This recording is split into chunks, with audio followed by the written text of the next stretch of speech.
नमस्कार। हिंदी साहित्य की इस कक्षा में आपका स्वागत, अभिनंदन।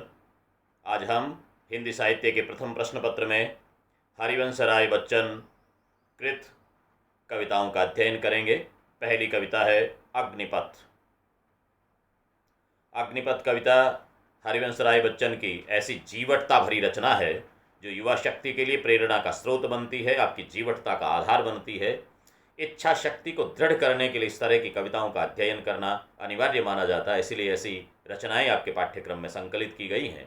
हरिवंश राय बच्चन अपनी एक विलग पहचान रखने वाले, एक विशिष्ट पहचान रखने वाले रचनाकार हैं, जिनका सोचना, जिनका चिंतन, जिनका लक्ष्य, जिनका मंतव्य समझने के लिए विद्यार्थियों को उनकी पृष्ठभूमि में खड़ा होना पड़ता है। युवा शक्ति के भीतर में एक अजस्र स्रोत खोलने के लिए हरिवंश राय बच्चन की रचनाएं हमेशा प्रेरणापुंज बनती है। अग्निपथ उनकी इसी तरह की रचना है जो संघर्षशील व्यक्ति के पक्ष में खड़ी होती है और हमें, हमारी युवा पीढ़ी को ये संदेश देती है कि कभी भी हार नहीं माननी चाहिए, व्यक्ति को निराश नहीं होना चाहिए, नैराश्य के सागर में डूब करके अपने आप को अवसादग्रस्त नहीं करना चाहिए। कितनी ही विपरीतताएं आएँ, कितनी ही विषमताएं आएँ, कितनी विसंगतियों का सामना आपको करना पड़े, कितनी बाधाएं आपके सामने चुनौती बनकर खड़ी हो, लेकिन आप अपने भीतर की शक्ति को मजबूत रखिएगा तो फिर जीवन में साफल्य मंडित आप होकर ही रहेंगे, आपको कोई रोक नहीं सकता। अग्निपथ, अग्नि का रास्ता, अग्नि भरा रास्ता, चुनौतियों भरा रास्ता, संघर्ष भरा रास्ता, उसी की बात करते हैं। क्या करता है वो संघर्ष का रास्ता? कैसे दुनिया संघर्ष के रास्ते पे बढ़ने वाले लोगों को देखना चाहती है, उनको पसंद करती है, उनकी जीवटता को सलाम करती है, ऐसा इस कविता में भाव है। उसी दृष्टि से आप इसको सुनिएगा। हमारी युवा पीढ़ी इस कविता को न केवल सुने, न केवल समझे, वरन अपने जीवन में उतारें, तो फिर कविता लिखने वाले, कविता पढ़ाने और पढ़ने वालों का मंतव्य सफल होगा।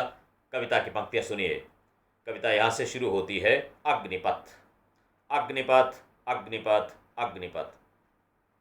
हरिवंश राय बच्चन पुनरावृत्ति करते हैं शब्दों को। वैसे तो कविता में पुनरावृत्ति दोष माना जाता है, किसी शब्द की पुनरावृत्ति होना कवि के लिए दोष जैसा होता है, लेकिन जहाँ पर विशिष्ट संदेश देने होते हों, जैसे राम राम राम राम रटने की बात होती है, तो केशव जैसा कवि भी राम नाम की अनुवृत्ति करता है, बार बार आवृत्ति करता है। लेकिन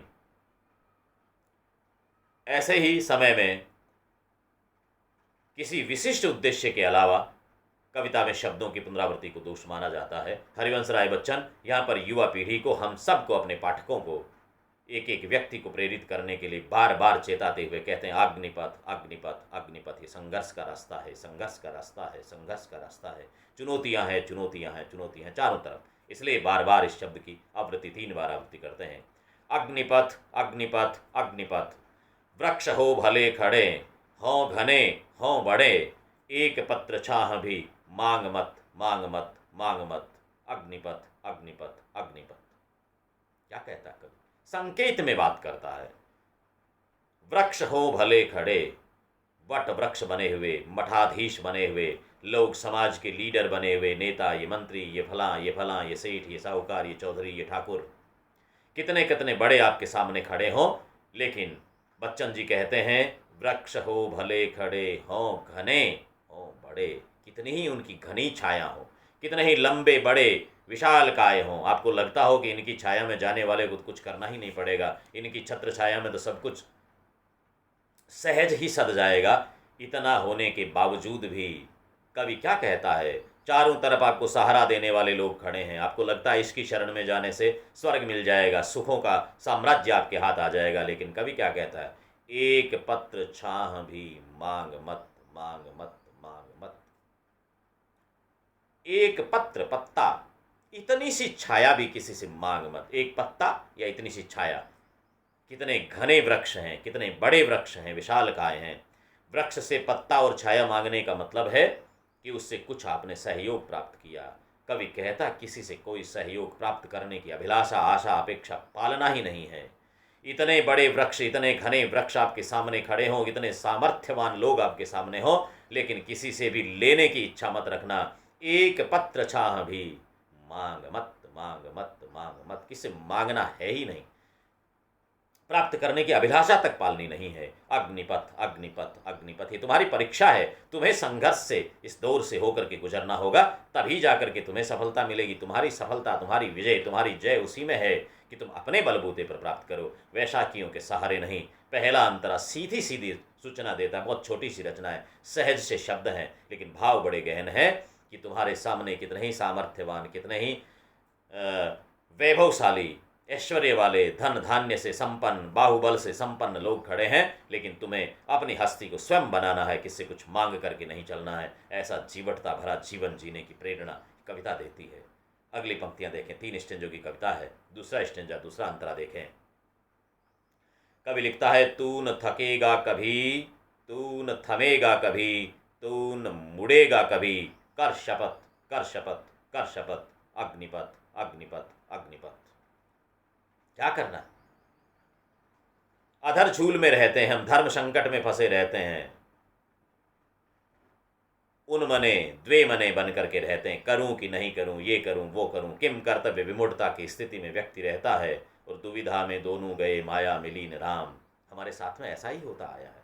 इसलिए कवि कहता है कि जिस रास्ते पर चल पड़ा है, उस रास्ते पर तुमने लक्ष्य तय कर लिया, लक्ष्य तुम्हारे सामने है, भले ही कितनी चुनौतियां हो, पहाड़ हो, नदियां हो, बाधाएं हो, मरुस्थल पड़ा हो, बंजर हो, जंगल हो, कुछ भी हो, तुम्हें अपने लक्ष्य की ओर बढ़ना है, तो तू न थकेगा कभी।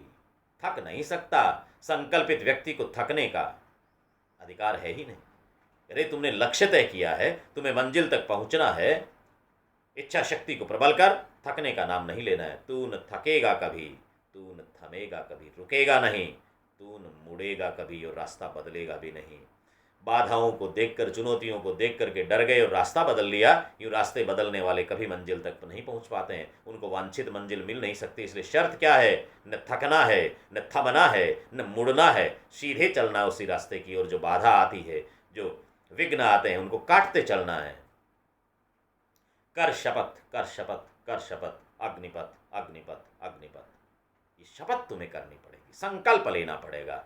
दृढ़ संकल्प के बल पर तुम उस मंजिल को प्राप्त कर सकते हो। इसलिए कवि कहता है, तुम्हें वो शपथ करनी है, तुम्हें उस रास्ते पर चलना है, और तभी तुम्हें अपनी मंजिल मिलेगी। तू न थकेगा कभी, तू न थमेगा कभी, तू न मुड़ेगा कभी, कर शपथ, कर शपथ, कर शपथ, अग्निपथ, अग्निपथ, अग्निपथ। और अंतिम अंतरा इस कविता का है, जो आपके सामने है, देखें। यह महान दृश्य है, चल रहा मनुष्य है, अस्त्र स्वेद रक्त से लथपथ, लथपथ, लथपथ, अग्निपथ, अग्निपथ, अग्निपथ। कवि क्या कहता है? जब कोई व्यक्ति संघर्ष करके अपने बलबूते पर सत्य की राह पर चलते हुए, चुनौतियों को स्वीकार करते हुए, विघ्न और बाधाओं को हटाते हुए आगे बढ़ता है, तो दुनिया उस व्यक्ति को देखती है। उस दृश्य को देखने लायक दृश्य तो वही है। वैशाखियों के सहारे या पैरासूट से आकर के, दूसरों का सहयोग प्राप्त करके, धन धान्य से, बाहुबल से, किसी तरह से येन केन प्रकारेण दंड फंद से पद पाने वाले, प्रतिष्ठा पाने वाले, अंक अर्जित करने वाले लोगों की सम्मान नहीं होता। दुनिया उनको देखना नहीं चाहती है। दुनिया उनको देखना चाहती है जो अपने बलबूते पर संघर्ष करते हुए सत्य की राह पर आगे बढ़े हैं। इसलिए बच्चन जी कहते हैं, वो दृश्य देख, कितना अनुपम दृश्य होगा। यह महान दृश्य है, चल रहा मनुष्य है। जो मनुष्य इस संघर्ष के दौर पर, संघर्ष की राह पर चल रहा होता है, उसे देख करके लोग कहते हैं, वाह क्या व्यक्ति है, देखिए किस तरह से इसने संघर्ष करके ये मुकाम हासिल किया है। उसको देखना चाहते हैं सारे लोग। मंजिल को देखने के लालायित नहीं है दुनिया। चलने वाले को न मंजिल से डगर से देखिए, तैरने वाले को न तट से लहर से देखिए, और यदि खोजना है भीड़ भरी दुनिया में इंसान आपको, तो आदमी को आदमी की नज़र से देखिए। कवियों ने लिखा, व्यक्ति को डगर से देखना, कैसे रास्ते से चल करके आया है। परिवार में आपको मिला है, बुजुर्गों से मिल गया, आपको किसी से धन धान्य से आपने खरीद लिया, बाहुबल से मिल गया, अनफेयर मीन्स के माध्यम से जो प्राप्त करने वाले लोग हैं, उनका सम्मान नहीं होता, उनको देखना नहीं चाहते हैं लोग। इसलिए बच्चन कहते हैं, ये महान दृश्य है, चल रहा मनुष्य है, अस्त्र स्वेद रक्त से लथपथ, लथपथ, लथपथ। किसे देखना चाहती हैं?